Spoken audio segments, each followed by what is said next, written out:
அன்புள்ள சகோதர சகோதரிகளே, உங்களுக்கு ஒரு நற்செய்தி. நாம் வரவிருக்கும் 2025 ஆண்டு ஜனவரி 1 365 நாட்களுக்கும் 365 தலைப்புகளின் கீழ் வேத வசனங்களை வாசித்து பகிர இருக்கிறோம். நீங்கள் இதை அனுதினமும் கேட்டு தியானித்து ஆசீர்வாதத்தை பெற்றுக்கொள்ளுமாறு கேட்டுக்கொள்கிறோம். அது மட்டுமல்ல, இதை சப்ஸ்கிரைப் செய்து உங்கள் நண்பர்களிடமும் பகிர்ந்து கொள்ளுமாறு அன்புடன் கேட்டுக்கொள்கிறோம். நன்றி.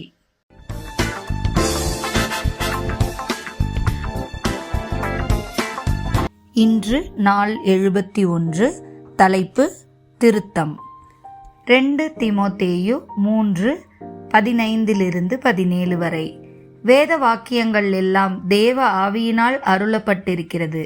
தேவனுடைய மனுஷன் தேறினவனாகவும் எந்த நற்கிரியும் செய்ய தகுதியுள்ளவனாகவும் இருக்கும்படி அவைகள் உபதேசத்துக்கும் கடிந்து கொள்ளுதலுக்கும் சீர்திருத்தலுக்கும் நீதியை படிப்பித்தலுக்கும் பிரயோஜனமுள்ளவைகளாயிருக்கிறது. நான் தேவனுக்கு முன்பாகவும் உயிரோடு இருக்கிறவர்களையும் மரித்தவர்களையும் நியாயம் தீர்க்கப் போகிற கர்த்தராகிய இயேசு கிறிஸ்துவுக்கு முன்பாகவும் அவருடைய பிரசன்னமாகுதலையும் அவருடைய ராஜ்யத்தையும் சாட்சியாக வைத்து கட்டளையிடுகிறதாவது. சங்கீதம் 141:5. நீதிமான் என்னை தயவாய் குட்டி என்னை கடிந்து கொள்ளட்டும், அது என் தலைக்கு எண்ணெயைப் போல் இருக்கும், என் தலை அதை அள்ளத் தட்டுவதில்லை, அவைகள் இக்கட்டுகளில் நான் இன்னும் ஜெபம் பண்ணுவேன்.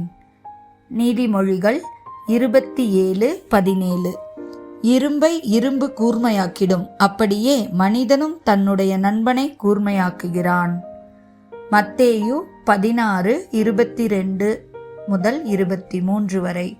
அப்பொழுது பேதுரு அவரை தனியே அழைத்து கொண்டு போய், ஆண்டவரே, இது உமக்கு நேரிடக்கூடாதே, இது உமக்கு சம்பவிப்பதில்லை என்று அவரை கடிந்து கொள்ளத் தொடங்கினான். அவரோ திரும்பி பேதுருவை பார்த்து, எனக்கு பின்னாக போ சாத்தானே, நீ எனக்கு இடரலாய் இருக்கிறாய், தேவனுக்கேற்றவர்களை சிந்தியாமல் மனுஷனுக்கேற்றவைகளை சிந்திக்கிறாய் என்றார். கலாத்தியர் 2:14. இப்படி அவர்கள் சுவிசேஷத்தின் சத்தியத்திற்கேற்றபடி சரியாய் நடவாததை நான் கண்டபோது எல்லோருக்கும் முன்பாக நான் பேதுருவை நோக்கி சொன்னது என்னவென்றால், யூதனாய் இருக்கிற நீ யூதர் முறைமையாக நடவாமல் புறஜாதியார் முறைமையாக நடந்து கொண்டிருக்க, புறஜாதியாரை யூதர் முறைமையாக நடக்கும்படி நீ எப்படி கட்டாயம் பண்ணலாம்? எபிரேயர் 12:11. எந்த சிக்ஷையும் தற்காலத்தில் சந்தோஷமாய் காணாமல் துக்கமாய் காணும், ஆகிலும் பிற்காலத்தில் அதில் பழகினவர்களுக்கு அது நீதியாகிய சமாதான பலனை தரும். ஆமேன்.